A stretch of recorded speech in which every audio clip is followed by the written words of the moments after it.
Olá, pessoal, tudo bem com vocês? Mais uma edição do nosso podcast Conexão Enfermagem, trazendo sempre informações atuais para você. E hoje nós estamos com uma pauta importante, como sempre, né? Acho que eu sempre vou começar assim, né? Com uma pauta importante, mas hoje de fato é. Nós vamos aproveitar esse momento, onde certamente você já leu em algum lugar sobre a conscientização sobre HIV e AIDS, ou Dezembro Vermelho. Essas campanhas, elas têm a ideia, né? Elas são de fundamental importância, justamente para poder evidenciar uma temática. Mas isso não significa que a gente vai falar sobre esse tema somente em dezembro, não. Isso é um tema que a gente precisa falar sempre. E nós vamos trazer aqui no podcast hoje essa pauta e, claro, com uma especialista para poder discorrer sobre esse assunto. E ninguém melhor que a coordenadora do programa de HIV e AIDS do município de Miguel Pereira.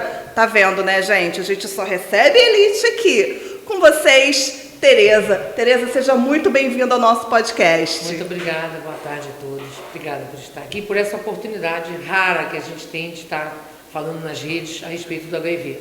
Claro, extrema importância. Com certeza, Tereza. A gente já estava trocando uma ideia aqui anteriormente, né? A Tereza estava contando um pouquinho da história dela. E ela tem esse entendimento, ela já trabalha com isso há um tempo. E assim, brevemente, Tereza, até mesmo para o público, né? Certamente algumas pessoas já te conhecem, mas quem não te conhece, né? Conta um pouquinho da sua trajetória nesse campo aí do programa de HIV e AIDS. Eu entrei para a coordenação de AIDS em 2007 e foi uma fase muito rica do programa e a gente conseguiu, na época, uma verba especial, né, para o programa, e a gente conseguiu então montar o que é o serviço de atendimento especializado, que por coincidência era uma casa amarela.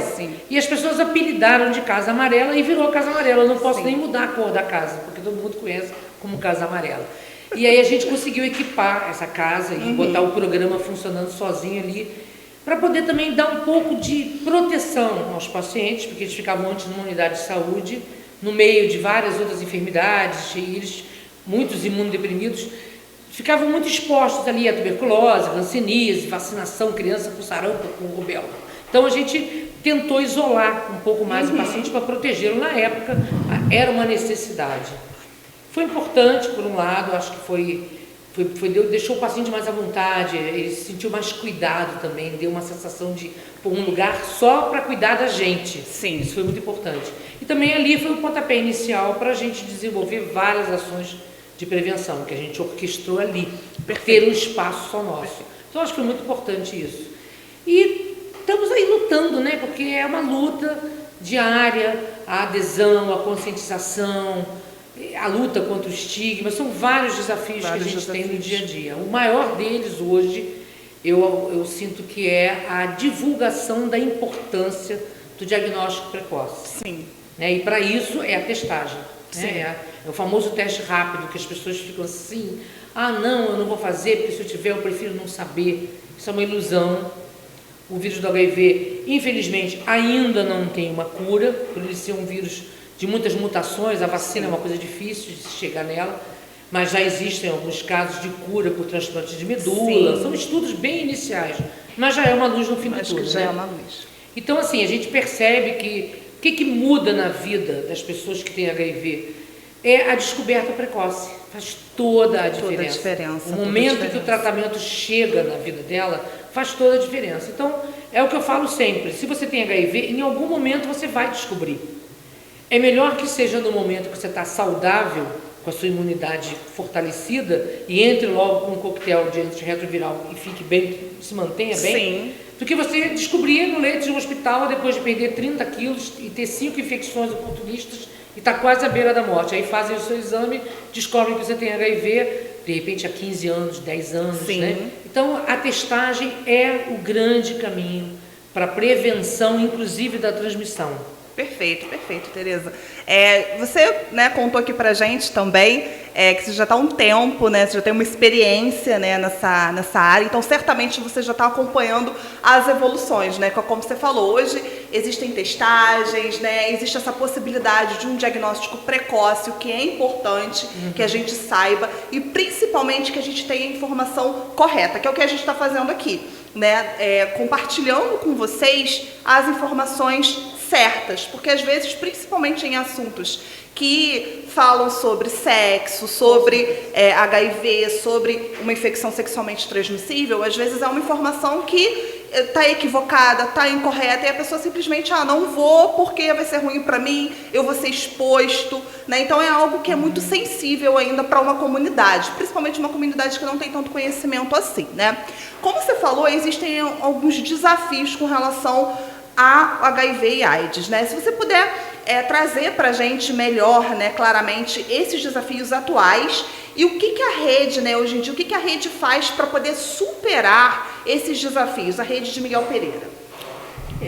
Como eu te falei, o grande desafio é a gente conseguir que as pessoas façam a testagem, se descobrirem os soropositivos, entrarem em tratamento, terem uma boa adesão e com isso ficarem indetectáveis. Sim. Ficando indetectáveis, que significa que a carga viral dele está sob controle, não é cura, é controle. Sim. Né? Se descobriu que ela está intransmissível. Então, se você pega uma pessoa recentemente infectada e coloca ela em tratamento, em 6 meses indetectável, ela não transmite mais o vírus. Então, você começa a brecar a epidemia. Você começa a possibilitar um casal sorodiscordante ter filhos. Porque eles podem transar sem camisinha, porque ele está indetectável, está intransmissível e não vai contaminar o parceiro. Então, assim, a gente começou um trabalho agora, que a gente trabalhou muitos anos em cima da distribuição de preservativo, fui fazendo campanha, eu botava preservativo nos bares, que não tinha farmácia 24 horas, então eu distribuía nos barzinhos e tal. Só que a gente percebeu, quando eu falo, o Ministério da Saúde percebeu que essa campanha do preservativo não é suficiente. Muitos jovens, até porque se parou um pouco de falar sobre o HIV, eles têm uma falsa impressão de que o HIV não é mais um problema, é uma coisa resolvida. Então a gente tem que voltar à campanha, voltar a falar do HIV, ofertar o teste, explicar a importância do diagnóstico precoce. Esse é o desafio principal. Isso nosso, de saúde pública, né? Sim. Agora, tem o desafio social, né? A questão de informação, de explicar, de quebrar tabu, de quebrar o estigma, as pessoas entenderem o HIV e como ele pega, como não pega, para que as pessoas que sofrem com o preconceito do vírus, elas não sejam tão estigmatizadas, tão excluídas, né? Então, assim, é um trabalho árduo, temos muita coisa pela frente, a gente conta muito com a ajuda de alguns núcleos, o núcleo LGBT de Miguel Pereira nos ajuda bastante. Sim. Né? Porque tem as questões, quando partem para a questão de gênero e de sexualidade, às vezes a gente precisa... Agora, essa semana mesmo, eu encaminhei uma pessoa que está extremamente conflitada, não por conta do HIV, mas por conta da sexualidade, para o núcleo, porque eles dão um apoio Isso também. É maravilhoso. Então, quando a gente tem um paciente nosso, homossexual, que a família rejeitou, expulsou de casa, e o núcleo chega junto, é muito interessante, porque isso é ótimo. Agrega acolhimento. A gente quer agregar acolhimento, né? Então, acho que isso é uma maneira de encarar minimizar esses desafios, né, Tereza? Inclusive, nós fizemos aqui, eu sempre menciono, gente, o podcast com Caio Duarte sobre gênero e sexualidade. Ele começou, agora ele não está mais no núcleo, mas o núcleo começou com ele. Ele é maravilhoso. Nossa, ele foi cirúrgico no nosso podcast. Depois eu vou te mandar para você ver então dele. Eu queria te mandar um para você dar uma olhada. A gente mudou algumas coisas, assim, né, que a gente vai evoluindo, mas assim, foi uma conversa muito gostosa com o Caio. Caio, beijo para você. Sempre menciono você aqui, porque realmente foi muito bom, né? Tereza, conta para mim, assim, o passo a passo mesmo, o beabazão. A pessoa, ela vai até o posto de saúde, ela tem que ir no posto de saúde de referência do bairro dela. Como que é, assim, o beabá mesmo da testagem, positivou, vou para onde? Como que é? É assim, o ESF ele tem uma filosofia de eles atenderem a área deles, né? Mas eu tenho conversado muito com as enfermeiras nas reuniões que eu faço, pelo menos bimensalmente, com elas, da importância de haver um cruzamento aí de serviços, porque pelaquela questão que a gente falou agora há pouco, eu já tive pacientes que não quiseram se testar na rede do ESF deles, porque a pessoa era amiga da mãe dele.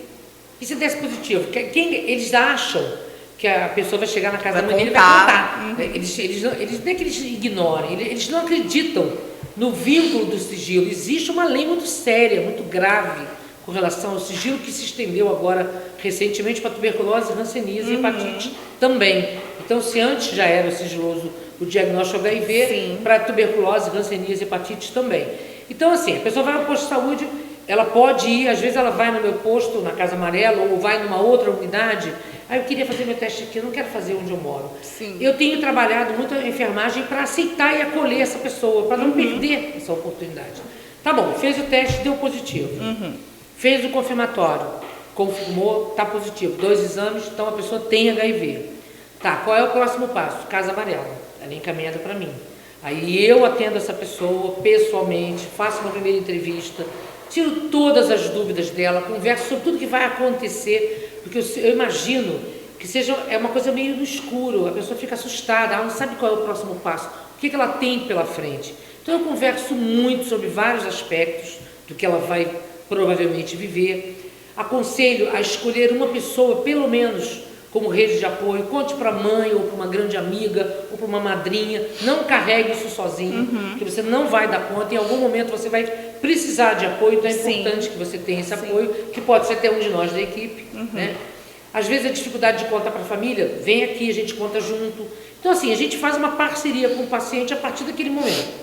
E aí eu faço abro um prontuário, onde eu colho uma história dele nesse prontuário, e faço o pedido dos primeiros exames de carga viral e CD4, que o Jaime, nosso médico, é o único que pode assinar. Sim. E aí a gente pede esses primeiros exames, que são os exames necessários para a primeira consulta dele. Geralmente o Jaime pede carga viral, CD4 e uma rotina para saber quem é aquela pessoa que está chegando para ele. Não sei se vale aqui falar a respeito de carga viral e CD4 rapidamente. Rapidamente. CD4 são as células de defesa do nosso organismo que o vírus do HIV destrói, levando a gente a imunodeficiência, né? Perfeito. Então ela tem que estar alta para poder a pessoa estar bem de saúde. E a carga viral mede a quantidade de vírus circulando no seu corpo em atividade.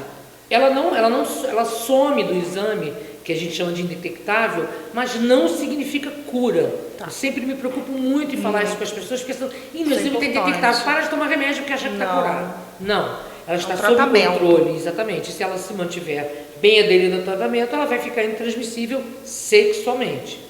A única comprovação científica que temos hoje é que esse intransmissível é pela via sexual. Sangue e leite materno continuam sendo uma restrição. Há toda essa explicação também para o paciente, a necessidade dele acompanhar com a carga viral, porque é pela carga viral que o Jair sabe se o medicamento prescrito está fazendo efeito. A cada exame a carga viral vai diminuindo até ela ficar indetectável e se mantém, sinal que o esquema está bacana. Aí ele joga esse paciente para 6 em 6 meses. Então ele vai fazer carga viral ele vai 2 vezes por ano na unidade de saúde. Pega a receita para 6 meses, faz exame a cada 6 meses e a vida que segue. Só vai nos procurar se houver alguma mudança, houve uma falha, ou trouxe um parceiro para a gente explicar a questão do intransmissível, o parceiro fica mais tranquilo. E aí ele segue em tratamento. Sim, é importante isso que você falou, né, da diferença do indetectável para cura, é um tratamento, né? Até mesmo como a Tereza explicou para a gente, as pesquisas ainda são muito recentes, né, muito econômicas com relação... Estão andando, né? Assim, a gente tem aí alguns estudos, né, com relação à possibilidade de cura, mas ainda não é algo, né, uma realidade nossa aqui. Acredito que com o avanço da medicina certamente será algum dia. No entanto, né, você trouxe para a gente aqui um recorte muito interessante, né? Embora não tenhamos a cura, a gente tem muitas técnicas de profilaxia, né? Muitas formas de prevenção, né? Inclusive a PrEP e a PEP, né? Você poderia falar um pouquinho sobre essas duas abordagens aí para a gente? A primeira que surgiu foi a PEP, né? A PEP é uma profilaxia pós-exposição. Então ela se aplica para pessoas que trabalham na área médica, que se acidentam, dentista, auxiliares de laboratório, que se acidentam com material perfurocortante, pode estar infectado. Relações desprotegidas, a camisinha arrebentou, transei sem camisinha, estou insegura, estou preocupada. Existe um prazo de 72 horas após essa possível exposição para se iniciar um medicamento, que são 3 substâncias tomadas durante 28 dias. Então, o primeiro passo, você teve um acidente, ou com material biológico, você vai ver se a pessoa que é dona do material biológico com o qual você se acidentou, se ela topa fazer o teste.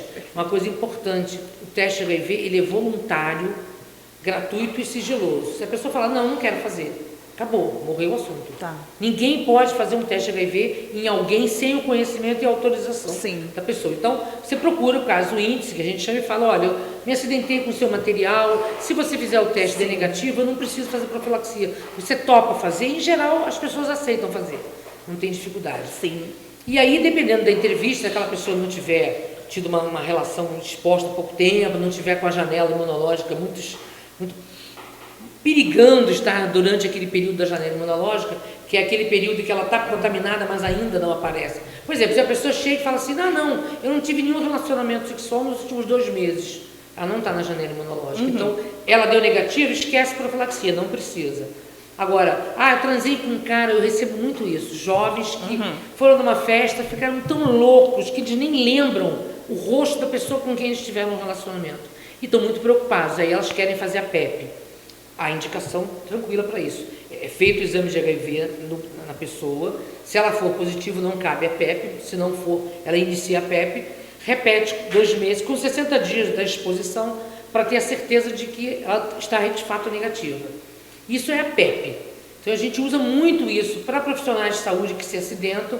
Melhorou, a gente vai educando o pessoal já não reencapar a agulha, uma série de coisas que minimiza o estrago, né?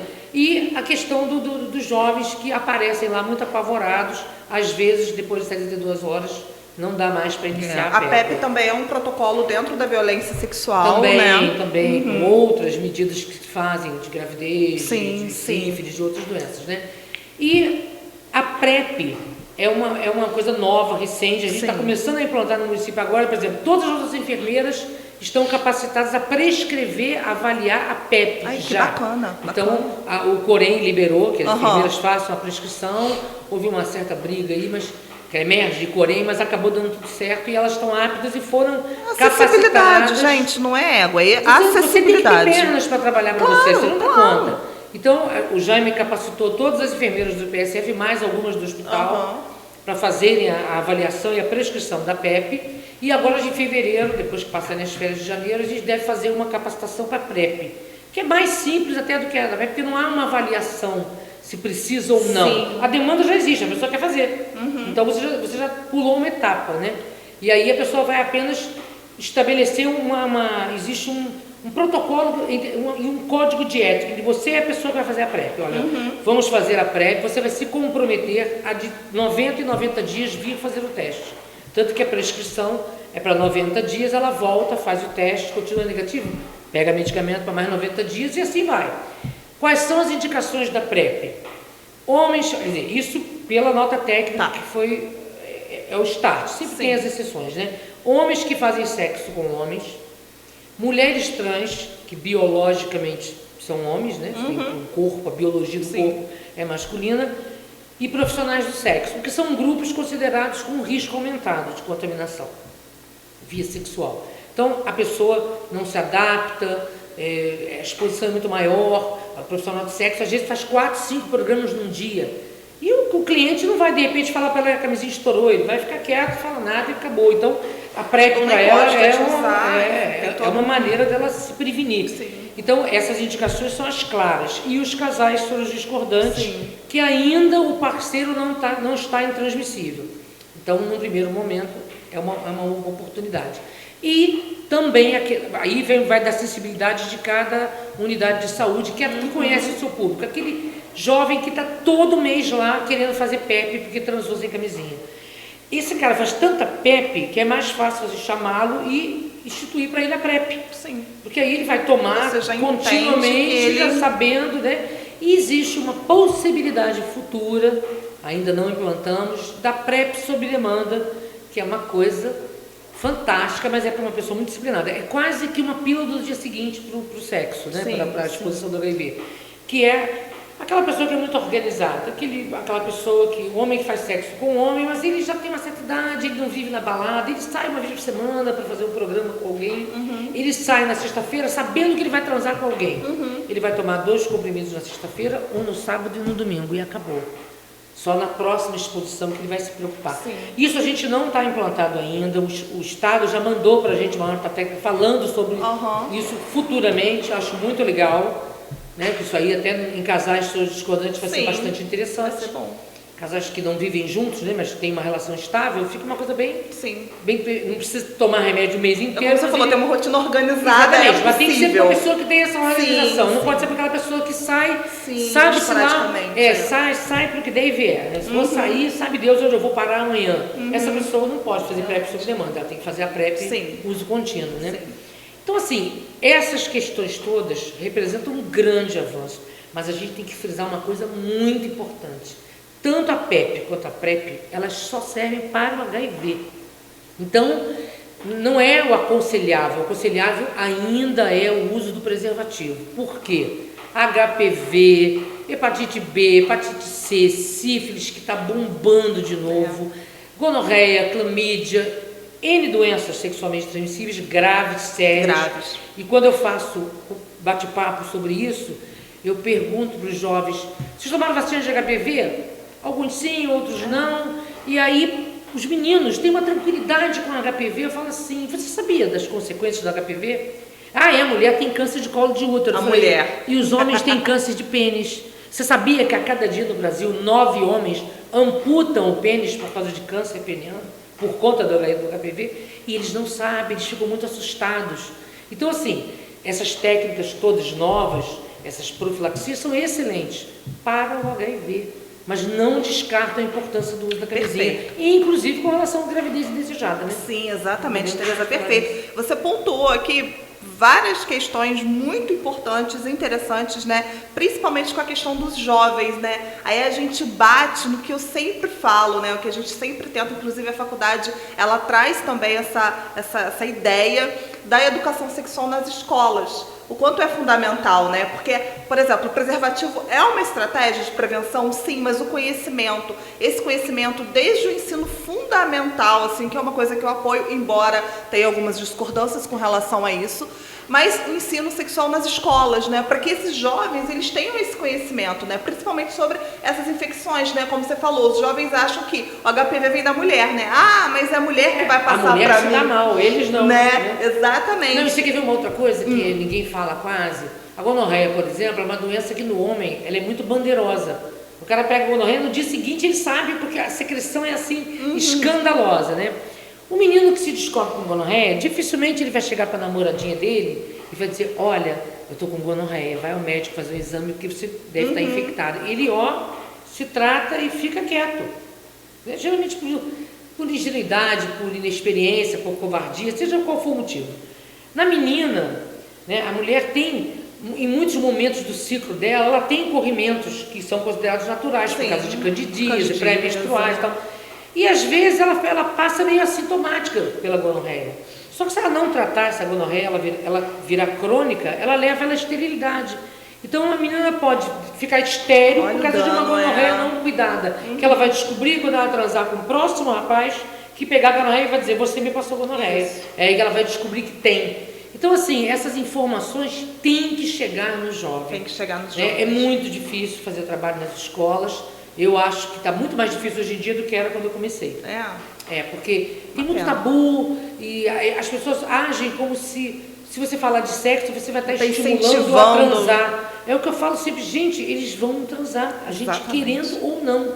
O importante é eles transarem informados, né, com todo o leque de opções que eles têm para se prevenir de gravidez, para prevenir doenças sexualmente transmissíveis. E aí não adianta não falar do assunto. Até porque o incentivo está nas rodinhas dentro das escolas. Eu já fui jovem, eu sei como é que é. Não um incentivo ali onde um profissional capacitado vai ali falar sobre isso. E claro que a gente não vai falar com palavras pesadas, a gente vai usar os termos né, de acordo para que eles tenham esse conhecimento. A gente tem alguns seriados muito ilustrativos que falam, porque é impressionante, eu atendo às vezes adolescentes que vão lá, tia, a gente veio aqui porque uma amiga nossa, nunca são elas, sempre uma amiga, né? Uma amiga nossa, ela está preocupada porque ela fez sexo anal com o namorado, está com medo de estar grávida. Aí eu olho e falo, gente, vocês não conhecem o corpo de vocês. Uma menina me perguntou como é que ela ia fazer xixi se ela usasse absorvente interno. Falei, meu bem, uma coisa é uma coisa, outra coisa é outra coisa, né? Não tem comunicação aí, nada, não se preocupe. Então eu percebo que elas não têm uma educação sexual nas escolas e elas também não têm diálogo em casa. Exatamente. Mas eu perguntei, você não conversa com sua mãe sobre sexo? Ela fala, se eu perguntasse para minha mãe, ela coloca meus dedos para dentro com um soco. Eu falei, meu Deus do céu.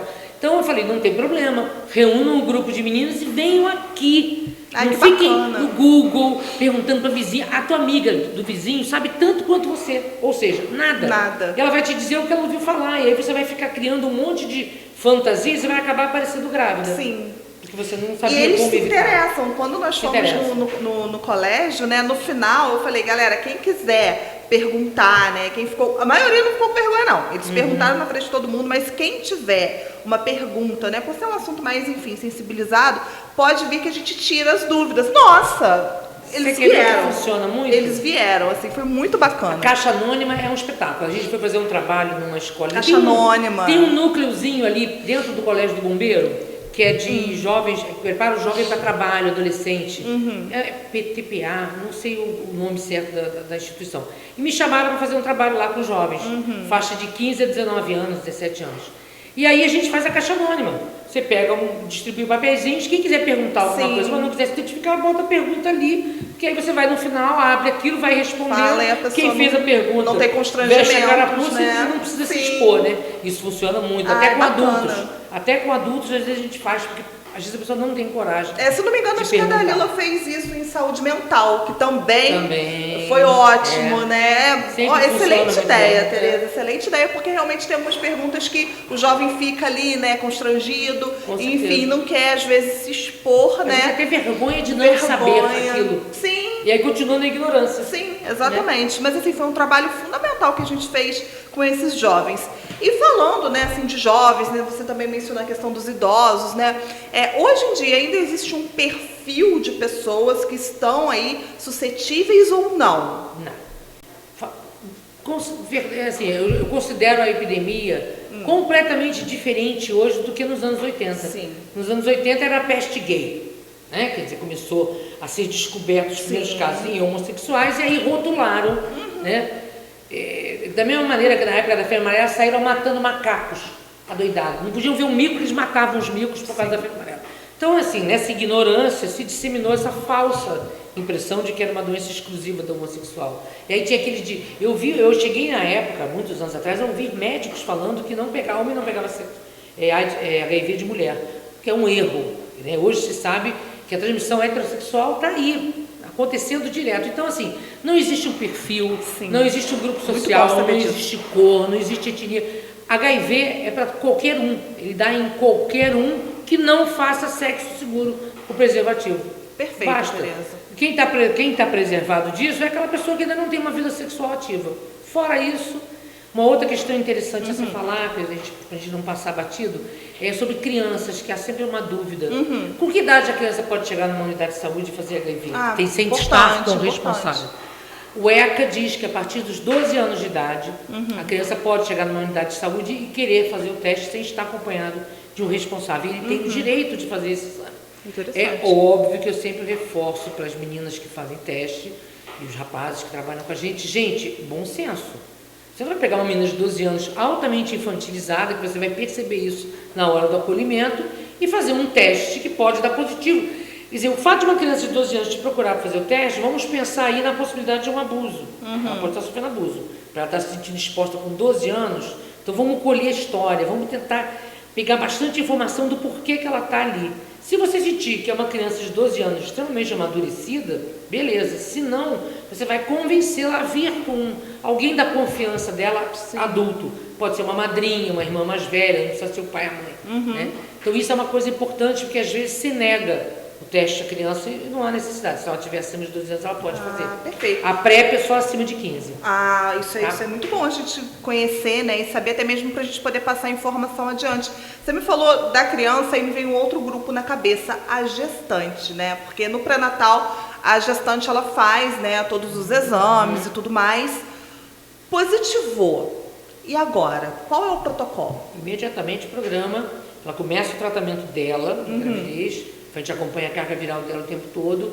Dependendo de em que etapa da gravidez ela descobriu o HIV, se descobre logo no início e no meio da gravidez ela já está indetectável, o Jaime já pode passar uma prescrição para o bebê mais tranquilinha, um coquetelzinho mais básico. Sim. Se a mulher aparece, porque às vezes ela aparece para fazer pré-natal grávida de 7 meses, fez 7 meses de pré-natal, e aí você descobre que ele é HIV e ela está com a carga viral altíssima. Aí já há toda uma indicação de mais cuidados na hora do parto, e o coquetel que o bebê toma é por 3 meses, não por um só, e com outras substâncias a mais para crescer. E aí o que a gente faz? A gente acompanha essa criança, no primeiro ano e meio de vida não adianta fazer sorologia dela, porque vai dar positivo por causa dos anticorpos da mãe que ela ainda tem. Então a gente acompanha essa criança nos 6 primeiros meses com carga viral mensal, e quando estiver dano indetectável, essa criança tem chance de não estar contaminada. Depois fazemos com 6 meses, com 1 ano, e com 1 ano e meio ela faz o teste rápido, que é para realmente descartar. Quando ela faz 18 meses, 1 ano e meio, ela descartou negativo, ela não está contaminada. Graças a Deus, no município nós não temos nenhuma criança, filha de paciente nossa, exposta, que tenha nascido contaminada. Pegamos já, assim, gestantes que vieram no final da gravidez sem tratamento. Entendi. Mesmo assim, ainda estamos com esperança das crianças negativarem, porque a gente ainda chegou a tempo. Que bom, que bom. Isso é uma coisa importante. E descobrimos também uma outra situação, outro protocolo que estabelecemos esse ano. A testagem das lactantes. Você faz um teste na tua gravidez, está negativo. Sim. Teve o bebê, acabou. Não. E se você se contaminar durante a amamentação? Você vai contaminar o seu bebê pelo leite. Então agora nós fazemos 3 testes no primeiro ano das lactantes e 2 testes no segundo ano, caso ela continue amamentando no segundo ano. Porque se ela se contaminar, descobriu, interrompe a amamentação na hora e começa a fazer profilaxia no bebê. Sim. Então isso é uma coisa nova, a gente começou a fazer esse final de ano agora, de agosto para cá. O parto, ele é indicação obstétrica? Quando em casos de mulher normal ou cesárea? Depende, não há obrigatoriedade de uma cesariana. Né? Só que assim, é importante o obstetra saber que aquela mãe é HIV, para evitar ao máximo a mistura de sangue do bebê, questões de cordão e a carga viral do bebê. A gente colhe hoje no hospital no dia que ele nasce, não do cordão, por causa do sangue da mãe, do bebê. Antigamente a gente colhia a primeira carga viral da criança com 2 meses, não. Ela já sai do hospital com a primeira carga colhida. E agora é mensal até 6 meses. Sim, são formas de proteção, né? Porque quando você pega uma criança soropositiva com 1, 2 meses, você tem condição de estabelecer o tratamento dela cedo e ela passar pela infância bem. Eu tenho adolescentes hoje que foram transmissão vertical de casos antigos que hoje já são adultas e tratam com a gente. É muito complicado a transmissão vertical. Para adesão é muito difícil. Eu imagino, é um caso bem complexo, realmente. Tereza, como a gente falou aqui, né, de fato é um assunto que perpassa por questões sociais e principalmente psicológicas, né? Como que é o suporte psicológico da rede hoje para esses casos? A gente na equipe tem um médico, uma enfermeira, uma técnica de enfermagem, eu coordenadora, uma pessoa administrativa, e temos uma psicóloga e uma assistente social.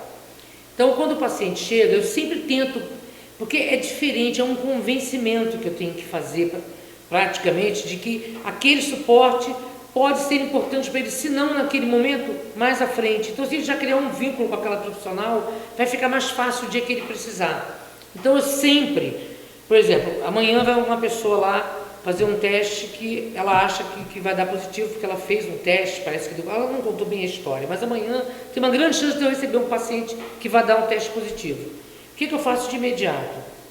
Psicóloga. Ela trabalha nos mesmos dias do Jaime.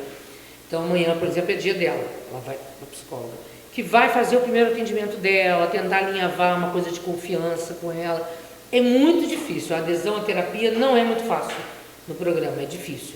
Mas é um trabalho de formiguinha. Alguns resistem, pedem alta, falam que não querem mais, aí às vezes dão uma baqueada, procuram o programa. Eu tenho pacientes que foram embora e que agora voltaram, e a primeira coisa que fizeram foi voltar. Foram embora, mas continuaram tratando com o Jaime, mas pararam a terapia porque moravam no Rio. Voltaram a morar aqui, a primeira coisa que foram procurar foi a terapia.